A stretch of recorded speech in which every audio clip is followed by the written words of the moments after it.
Coach Steve Zerwan and the Muskegon Catholic Central Crusaders as they prepare to take on Fowler this Friday night over at Holmes Field at Monsignor Karen Stadium. And Coach, is a Fowler team that you played last year, and it was a 14-0 victory at their house last year, same round district championship game.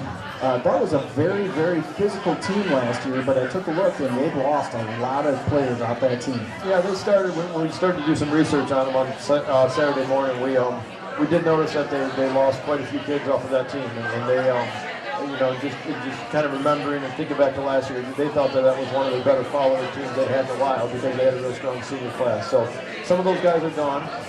They still have a couple guys that were on that team that were very capable guys, and Fowler's a team that's been in the state finals before in the last 10 years or so, and it's, they got a nice program over there. They do have a new head coach as well, so I guess he's in a similar situation that I'm in, taking over a new program, or taking over for somebody else that's been there for a little while. So, but I mean, just scouting them and looking at their team, they still kind of run the same things that have been in the program for a while, the same offensive scheme, the same defensive scheme. So, some of the same things that we, scouted them doing last year, they're doing this year as well. Okay, they are a very run-oriented team once again, aren't they?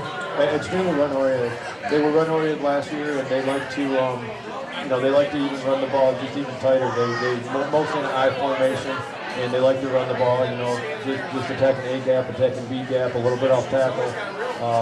Rarely do they go outside very much. They don't have a lot of plays designed, so they just kind of like to, be physical with teams inside, and they got a couple. The running back they got very capable. He's a quick kid.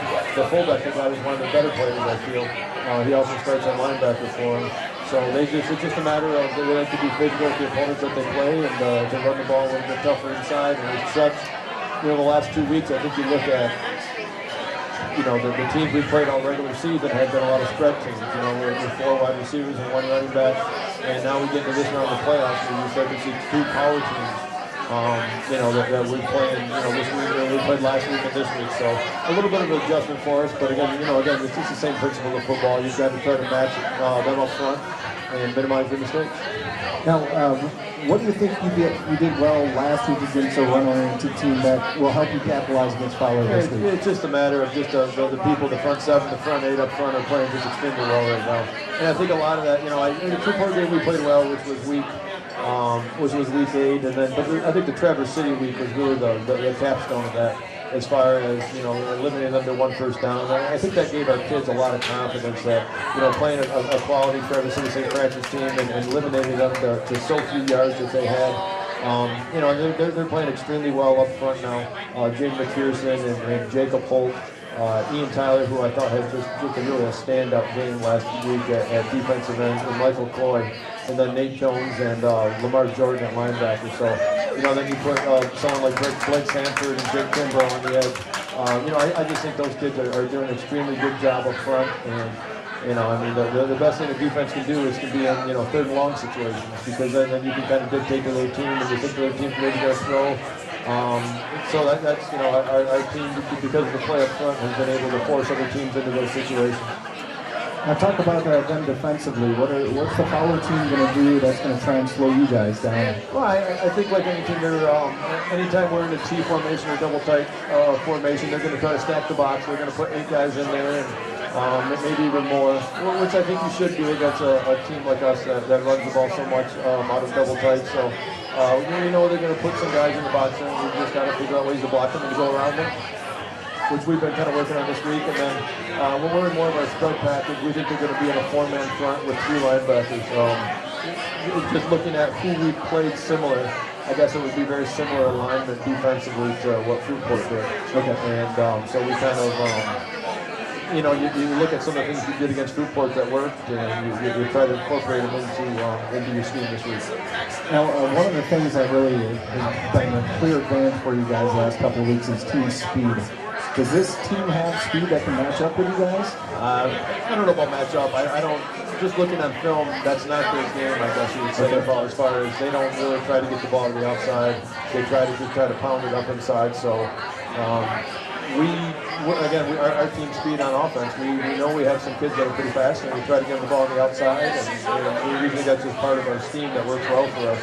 But I think defensively, we do have good team speed. We get to the ball, and our kids take a lot of pride in getting to the ball. Not just, one or two kids making tackles. A lot of times you see 3 or 4 kids, in on the pile there. Who got the tackle? I don't know. I mean, there's a bunch of kids getting there at once. So there's kind of that old philosophy of just main tackling and getting a lot of people on the ball. It's definitely something we pride ourselves on.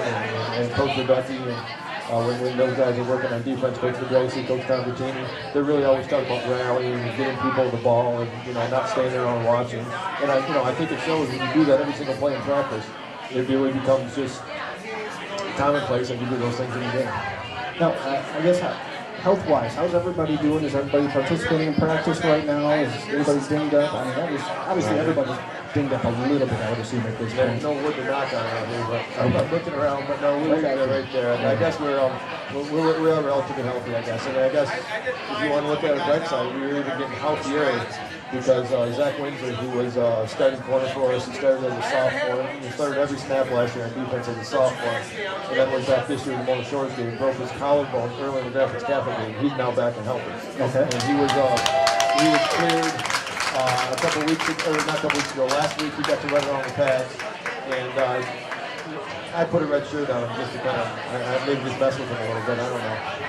But, well, Coach, well, I got to wear this. I'm under strict orders and you don't get hit this week. So, but again, he got to put the pads on last week and run around, and now he's back and he's fully cleared to play. So he gives us, we brought along a couple other corners, and Zach Houston and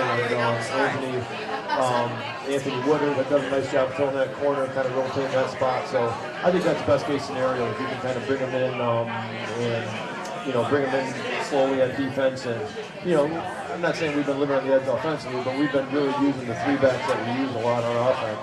And we've got real good mileage out of Blake and Tommy and Alex. And the idea going into the season was Zach Windsor was the person that pretty much knew all 3 positions. Okay, so if one guy had to come out of the game for a reason and one guy got hurt, Zach Windsor, again, just had the capability to play each of those positions. Well, without him there, we just kind of hoped that no one got hurt, and we would have been a little more limited on offense. So I think it gives us a tremendous amount of flexibility now and a little more depth that I think we're very fortunate to have this time of year to get more depth rather than to be thinner, which I think every team's kind of going through in the playoffs right now.